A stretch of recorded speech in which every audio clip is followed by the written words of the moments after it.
Collector Shri Yogesh નિરગુડેના અધ્યક્ષસ્થાને વડાપ્રધાન શ્રીના કાર્યક્રમના સુચારુ આયોજન અંગે બેઠક યોજાઈ। અધિકારીઓ એકબીજાના સંકલનમાં રહી કાર્યક્રમને સફળ બનાવી કલેક્ટર શ્રી યોગેશ નિરગુડે દાહોદ જિલ્લા કલેક્ટર શ્રી યોગેશ નિરગુડેના અધ્યક્ષસ્થાને આવનારા સમયમાં દેશના વડાપ્રધાન શ્રી નરેન્દ્રભાઈ મોદીના આગમન અન્વયે તે માટેની વિશેષ તકેદારી તેમજ તૈયારીના ભાગરૂપે બેઠક યોજવામાં આવી, જેમાં વહીવટી તંત્ર દ્વારા અધિકારી શ્રીઓને આપવામાં આવતી સૂચનાઓને ફોલો અપ કરવા માટે સતર્ક રહી કામગીરી કરવા જણાવ્યું હતું।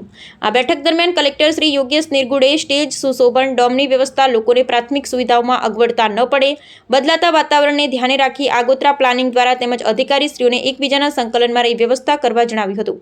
પાર્કિંગ, શૌચાલય, પીવાના પાણીની વ્યવસ્થા કરવાની સાથોસાથ તેમજ પોલીસ વિભાગ, ફાયર ટીમ અને આરોગ્ય ટીમને ઇમરજન્સીના ભાગરૂપે ખડેપગે રહેવા માર્ગદર્શન સહિત સૂચનો આપી હતી। આ સમયમાં અધિકારીશ્રીઓ પોતાના લેવલથી પૂરી તૈયારી રાખે અને યોજનારા કાર્યક્રમની સમયસર તૈયારીઓ પૂર્ણ થઈ જાય એ માટે સોંપવામાં આવેલ કામગીરીની ગંભીરતા સમજી કામગીરી કરવા જણાવ્યું હતું। વડાપ્રધાન શ્રીના આગમનથી લઈ એમના પ્રસ્થાન કરવા સુધીની તમામ જવાબદારી સતર્કતા અને એલર્ટ રહી નિભાવવાની રહેશે એમ જણાવ્યું હતું।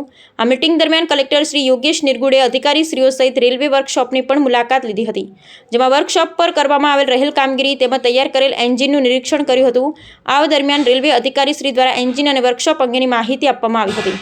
આ બેઠક દરમિયાન જિલ્લા વિકાસ અધિકારી શ્રી સ્મિત લોઢા, પોલીસ અધિક્ષક ડોક્ટર રાજદીપસિંહ ઝાલા, પ્રાયોજન વહીવટદાર શ્રી દેવેન્દ્રસિંહ મીણા, નિવાસી અધિક કલેક્ટર શ્રી જે.એમ. રાવલ, પ્રાંત અધિકારીશ્રીઓ, Dahod railway workshop manager Shri Manishkumar Goyal સહિત સંબંધિત અધિકારીશ્રીઓ ઉપસ્થિત રહ્યા। Bureau report Chandubhai Mohaniya, Dhanpur, Dahod.